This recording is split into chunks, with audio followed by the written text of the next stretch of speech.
আমি যখন আমার এই ছাগলের ফার্মটি তৈরি করি তখন এটা দেখতে এরকম ছিল যেমন এখন দেখতে পাচ্ছেন। এটা তৈরি করা হয়ে গেছে, কিন্তু এটার মধ্যে ছাগল এখনো উঠানো হয়নি। এটা ছোট একটি ছাগলের খামার।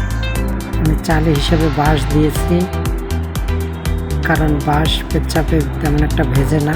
ছাগলের পেচ্ছাপ করে দিলে, কাঠের চালে দিলে ভিজে যায়, কিন্তু বাঁশে তা হবে না, তাড়াতাড়ি নিচে পড়ে যাবে। এবং আলো বাতাসের জন্য চারদিকে ফাঁকা রেখেছি নিচের দিকটায়, যাতে ভিতরটা আলো বাতাসে পরিষ্কার পরিচ্ছন্ন থাকে।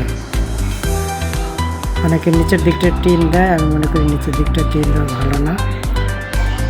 নিচে খোলামেলা থাকলে ছাগলের গায়ে বাতাস লাগে এবং ভিতরের পরিবেশটা পেচ্ছাপে ভিজে গেলে তাড়াতাড়ি শুকিয়ে যায়। খাবারটা দীর্ঘস্থায়ী করার জন্য আমি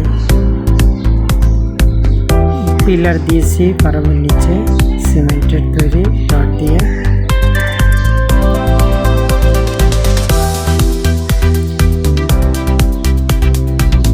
ছাগল ওঠার জন্য একটা সিঁড়ি আছে, যেটা এখন দেখা যাচ্ছে না।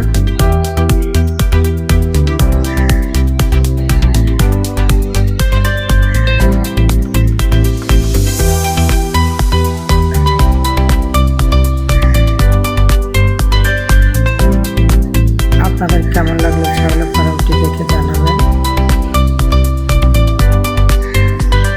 এটা পুকুরের পাড়ে তৈরি করেছি, কারণ বাড়িতে তেমন জায়গা নেই।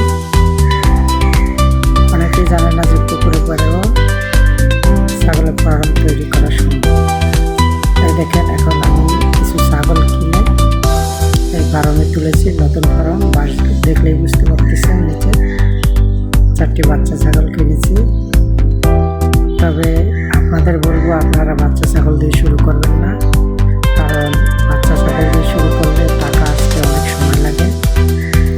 আপনারা ক্রস গাভীন ছাগল দিয়ে শুরু করলে তাড়াতাড়ি টাকা পাবেন।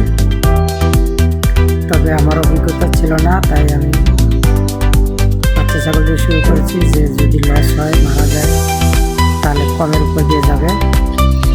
এখন আমার ফার্মের বয়স প্রায় 3 বছর। তবে আগামীতে আমি ক্রস ছাগল তুলব।